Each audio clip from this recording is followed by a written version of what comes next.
What's going on? My name is Dustin Duenas, if you didn't already know that, and in this video I'm going to recap week number 1 of the CCA program that I'm taking part in with Dan Nicholson and Nick Peterson. Now, week number 1 was already super interesting, and there were some things that I learned more about that I've heard of in the past that I wish I would have applied sooner, hearing it now from the top.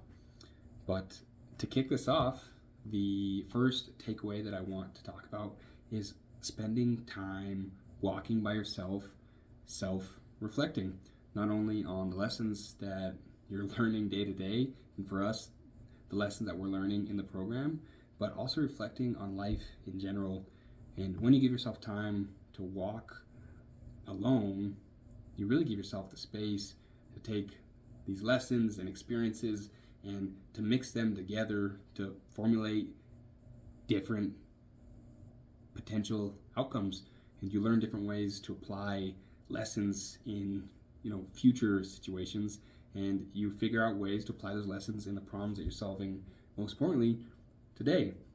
And that's tons of fun. It gives you the space to solve the problems right now to get you closer to what you want and what you need. So I thought that was very cool. I've heard a ton about spending that kind of quality time with yourself and how important it can be, but I have not done that consistently lately, and it's been a long time. So I'm very grateful that was such a key point brought up early on in week number 1. And it was also suggested that at times, once a week, walk with someone you respect intellectually, bounce ideas off of each other, just enjoy conversing about these concepts and these lessons to open up different perspectives, and show up to these conversations with an open mind. Don't feel the need to close any loops. You don't need to think that you got it all figured out. Be curious in the different perspectives that you can gain within each lesson and each experience, and how it all can affect one another. To build off this self-reflecting, the next piece that I thought was great, and it just seems, it almost seems like common sense now since I've heard it so much, but journaling, for all of the same reasons, it was highly recommended that we journal, because this process that we're going through for the next 4 months can open up certain things within us, and being able to get it down onto paper in a place where it's saved and in a place where we can think it through can just be very valuable in helping us overcome obstacles and help us see new perspectives and new ways to tackle the obstacles that are in between, again, where we're at now and where we would like to be. Next would be excellence of execution.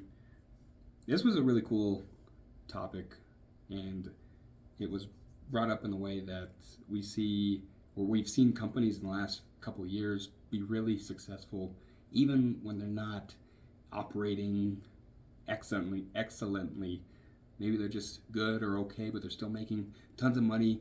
I've even seen people in my community who aren't necessarily great at what they do, but because of a lot of other reasons, they were able to do well financially. But now that the market the economy in a lot of ways is shifting and changing and evolving, being excellent in your execution is so much more important.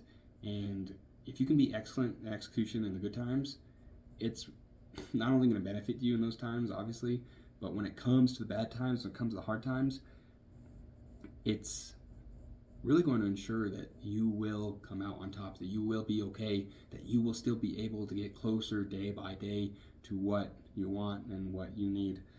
And with that in mind, it made me think about all of the places in my life where I'm not efficient with my resources, where I waste resources, where I'm not efficient, where I let myself get distracted, or I'm not taking measure of what I'm giving up and what I'm getting in return. And choosing to be excellent instead has really shifted how I take action, even in the little things. If I can save 10 seconds here, make a better investment with $10 there, have more of a relational impact with family and friends with the energy that I have, by pulling energy out of places that drain me and putting it into them. It just can really change, again, the trajectory of your life, and it all comes back to excellence in execution and being wise with the resources that you have in the good times and definitely the bad. The last couple bits here is to run to daylight when you have opportunity.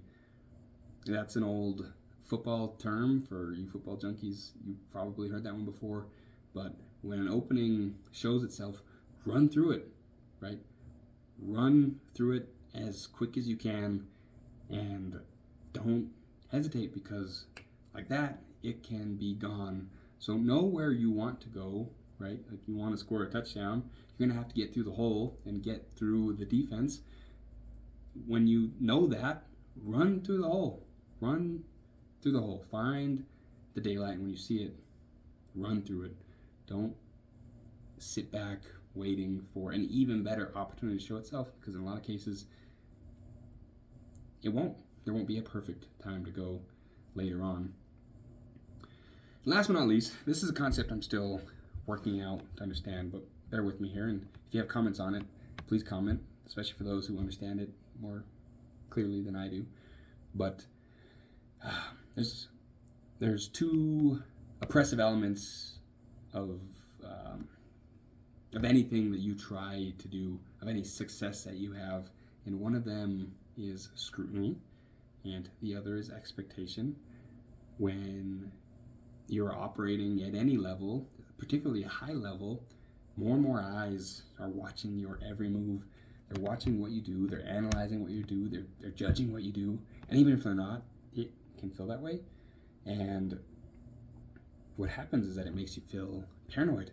When you're trying to be loose and trying to be yourself, it may make you stiffen up. It may take you outside of your game, and that's not what we want to do. We want to play our game, but we have scrutiny over our shoulders trying to hold us down, and it's just interesting.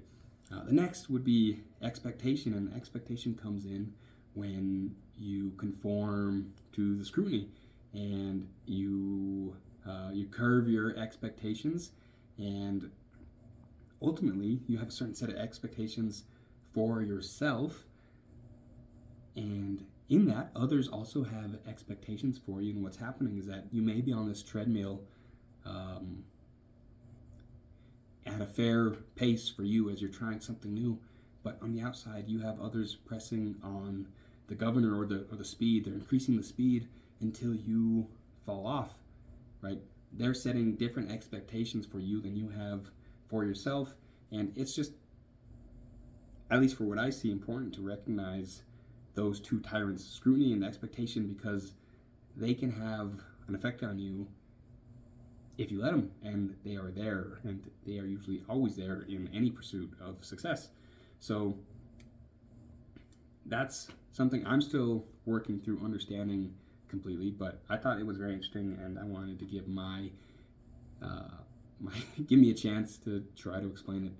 But if you have any questions, please leave a comment down below or wherever this is being posted. And week 2 starts tomorrow, and by next Monday I should have some information regarding that.